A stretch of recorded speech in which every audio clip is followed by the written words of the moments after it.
धरती के स्वर्ग कश्मीर का आनंद लें नागफनी टूर्स एंड ट्रेवल्स के साथ, जो आपको देते हैं शुद्ध शाकाहारी भोजन।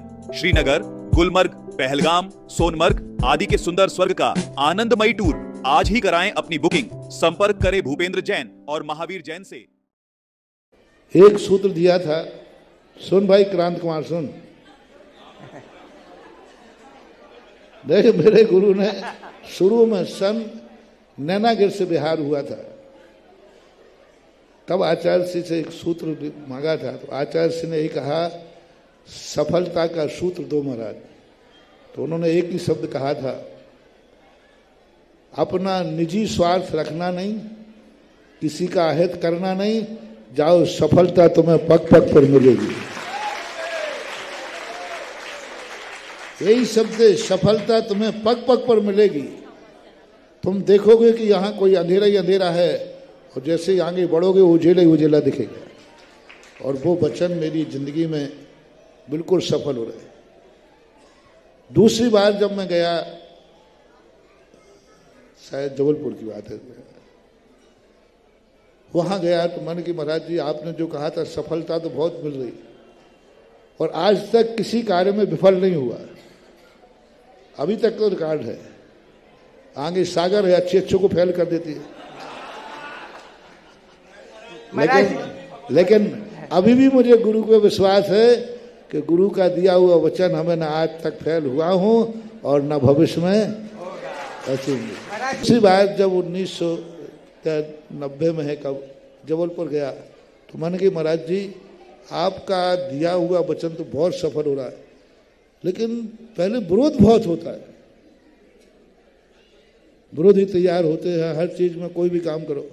तो फिर आचार्य सिंह ने दूसरा मौन के इसके लिए कैसे सहन कर रहे, तो उन्होंने कहा हाथी बनकर चलना, गज बन करके चलना। अब मैं सोचता रहा कि गज कैसे बनूं। तुम ही लोग हमें उपाधियां नहीं देते, आचार्य सिंह ने पता नहीं कितनी दे दी। कहीं गज बन करके चलना, गजराज जैसे।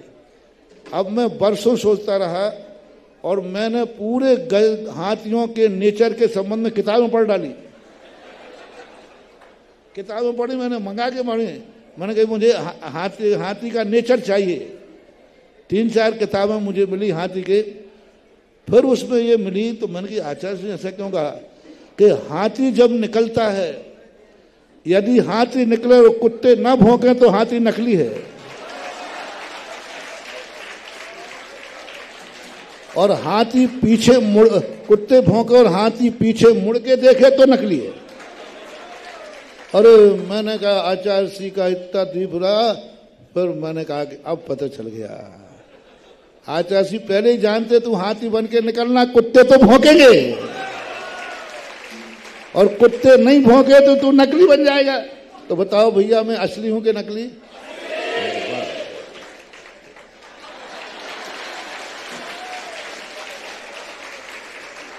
और अब मुझे कभी भी कुछ होता है किसी भी चीज का, तो मुझे कुछ नहीं आता। मैंने कहा मैं तो गुरु ही नहीं कहा था हमारे।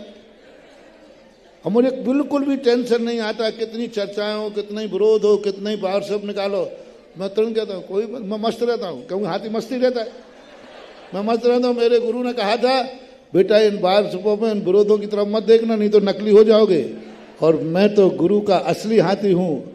पर बाद में, अभी बाद में मैंने कही चिघाड़ने की बात कहते, कुंडल में दहाड़ने की कहती। अब मैं तो सोच रहा था आचार्य से कहेंगे अब चिघाड़ेगा, तो हाथी चिघाड़ता है, लेकिन इस बार आचार्य से टाइटल बदल गया। तो अब इस पे ही सोच रहा हूं कि आखिर टाइटल बदला क्यों गया। तो फिर इसलिए बदला गया कि कभी कभी कुत्ते हाथी का लाभ उठाते हैं, थोड़ा कुत्ते हाथी का थोड़ा लाभ उठा दे, क्योंकि वो किसी परवाह करता नहीं है। और शेर फिर, इसलिए गुरु ने संकेत दे दिया, हाथी बन के देख लिया, अब थोड़ा शेर बन के दहाड़ना, तो अपने आप कुत्तों की हालत बिगड़ जाएगी और तू आगे निकल जाएगा।